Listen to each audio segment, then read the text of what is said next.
नमस्कार मित्रांनो, तुमची ही बांधकाम कामगार योजनेसाठी नोंदणी केली आहे का? त्याचबरोबर तुमचे पाल्य शिक्षण घेत असेल तर त्यांचे शैक्षणिक योजनेसाठी तुम्ही स्कॉलरशिपचा फॉर्म भरला का? तर मित्रांनो, तुम्ही जर अद्यापही स्कॉलरशिपचा फॉर्म भरला नसेल तर त्वरित फॉर्म भरा, जेणेकरून बांधकाम कामगार कल्याणकारी मंडळाकडून तुम्हाला तुमच्या मुलाच्या शैक्षणिक कामासाठी जी स्कॉलरशिप मिळत असते ती स्कॉलरशिप तुम्हाला मित्रांनो वेळेवर मिळेल। तर मित्रांनो, या व्हिडिओचा थंबनेल तुम्ही पाहिला असेल तर तुम्हाला कदाचित वाटलं असेल आता राज्यात इलेक्शन आल्यामुळे बांधकाम कामगार योजना बंद पडती की काय? तर मित्रांनो, चिंता करू नका, या व्हिडिओच्या थंबनेलमध्ये आपण तशी माहिती भरली, परंतु बांधकाम कामगार योजनेची जी कल्याणकारी योजना आहे कुठल्याही प्रकारे योजना मित्रांनो बंद पडणार नाही। त्याचबरोबर मित्रांनो, आजच्या या व्हिडिओमध्ये आपण अशी काही माहिती पाहणार आहे, त्या माहितीमध्ये तुम्हाला सविस्तर अपडेट मित्रांनो आजच्या या व्हिडिओमध्ये मिळणार आहे। तत्पूर्वी मित्रांनो, व्हिडिओला सुरुवात करण्याआधी तुम्ही चॅनल पहिल्यांदा आला असाल, चॅनलला जर सबस्क्राईब केलं नसेल तर चॅनलला सबस्क्राईब करून बाजूला असलेल्या बेल आयकॉनला नक्कीच प्रेस करायचा आहे। अशाच प्रकारचे महत्त्वपूर्ण अपडेट व्हिडिओ तुम्हाला भेटत राहतात। तर मित्रांनो, बांधकाम कामगार योजना ही राज्य सरकारची राज्यातील सर्वात महत्वाची आणि मित्रांनो एक नंबरची योजना आहे। या योजनेमार्फत बांधकाम कामगार कल्याणकारी मंडळातर्फे वर्ग पहिली ते इंजिनिअरिंग पर्यंत, त्याचबरोबर विवाहाचे वेगवेगळ्या प्रकारचे शैक्षणिक क्लेम, वेगवेगळ्या प्रकारचे मित्रांनो अपडेट माहिती, त्याचबरोबर बांधकाम मजूर यांना वेगवेगळ्या प्रकारचे ग्रुपिंग संच असेल, पेटी संच असेल, सेफ्टी किट असेल, वेगवेगळ्या प्रकारच्या योजनेचा लाभ कल्याणकारी मंडळ यांच्यातर्फे मित्रांनो मिळत असतो। तर मग आता या योजनेचा आणि मित्रांनो बांधकाम कामगार योजनेची नोंदणी केल्याचा काय संबंध असणार आहे?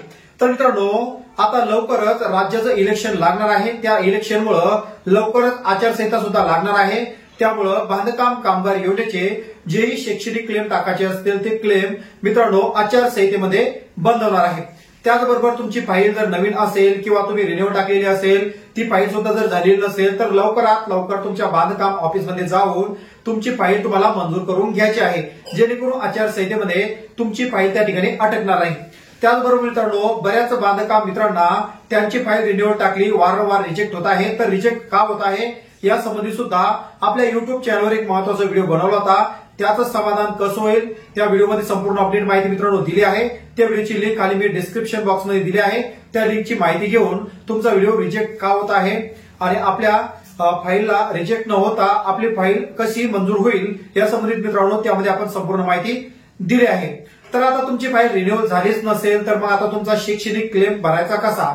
तर मित्रांनो, लवकर तुमची फाईल रिन्यूअल करून घ्या आणि आचारसंहिता लागण्याच्या अगोदर तुमच्या फाईलचे तुमच्या पाल्याचे शैक्षणिक क्लेम मित्रांनो तुम्हाला टाकायचे आहे। तर आता ज्याही बांधकाम मित्रांनी शैक्षणिक क्लेम भरले नसेल त्यांनी त्वरित ऑनलाईन सेंटरवर जाऊन किंवा मित्रांनो तुम्ही मला व्हॉट्सअपवर संपूर्ण कागदपत्र पाठवून तुमचे संपूर्ण शैक्षणिक क्लेम घर बसल्या सुद्धा भरू शकता। तर मित्रांनो, शैक्षणिक क्लेम भरण्यासाठी वर्ग पहिली ते इंजिनिअरिंग पर्यंत वेगवेगळ्या प्रकारचे डॉक्युमेंट लागत असतात। त्या डॉक्युमेंटची लिस्ट मित्रांनो तुम्हाला डिस्क्रिप्शन बॉक्समध्ये मिळून जाईल। त्या कोणत्या वर्गासाठी कोणती स्कॉलरशिप मिळणार आहे त्याची माहिती सुद्धा आपल्या युट्यूब चॅनलवर बऱ्याच व्हिडिओमध्ये आपण एक्सप्लेन सुद्धा केली आहे। तर अशा प्रकारे तुमच्या पाल्याचे जर शैक्षणिक क्लेम भरले असेल तर लवकरात लवकर आचारसंहिता लागण्या अगोदर तुमच्या पाल्याचे शैक्षणिक क्लेम तुम्हाला भरायचे आहे। त्याचबरोबर तुम्ही शैक्षणिक क्लेम भरलं, आता तुम्ही म्हणत असाल आचारसंहितेमध्ये जर आपल्याला अपॉइंटमेंटची तारीख मिळाली तर मित्रांनो चिंता करू नका, बांधकाम कामगार कार्यालय हे 24 तास सुरू असणार आहे। तुम्हाला जर त्या ठिकाणी आचारसंहितेमध्ये जर क्लॅरिफिकेशनची किंवा तुमचे अपॉइंटमेंटची तारीख मिळाली असेल तर तुम्ही त्या ठिकाणी संपूर्ण कागदपत्र घेऊन हजर राहायचं आहे आणि तुमची क्वालिफिकेशन त्या ठिकाणी संपूर्ण पूर्ण करून घ्यायचे आहे। तर मित्रांनो, दुसरा महत्वाचा मुद्दा म्हणजे आता बांधकाम कामगार शैक्षणिक क्लेम तुम्ही भरले नसेल तर मग आता भरण्याची घाई का करायची आहे? कारण की दिवसेंदिवस अर्जाची संख्या वाढत चालली आहे। त्यामुळे बांधकाम कामगार योजनेचे शैक्षणिक क्लेम जर भरायचे असेल तर मित्रांनो डायरेक्ट 7-7, 8-8 महिन्याची त्याचबरोबर 1-1 वर्षाची अपॉइंटमेंट डेट त्या ठिकाणी मिळत आहे। तर अपॉइंटमेंट डेट लवकर मिळावी या ठिकाणी यासाठी तुम्ही शैक्षणिक क्लेम लवकरात लवकर ऑनलाईन करायचा आहे। तर अशा प्रकारे मित्रांनो आजची ही अपडेट माहिती आहे। आशा करतो व्हिडिओ तुम्हाला आवडला असेल।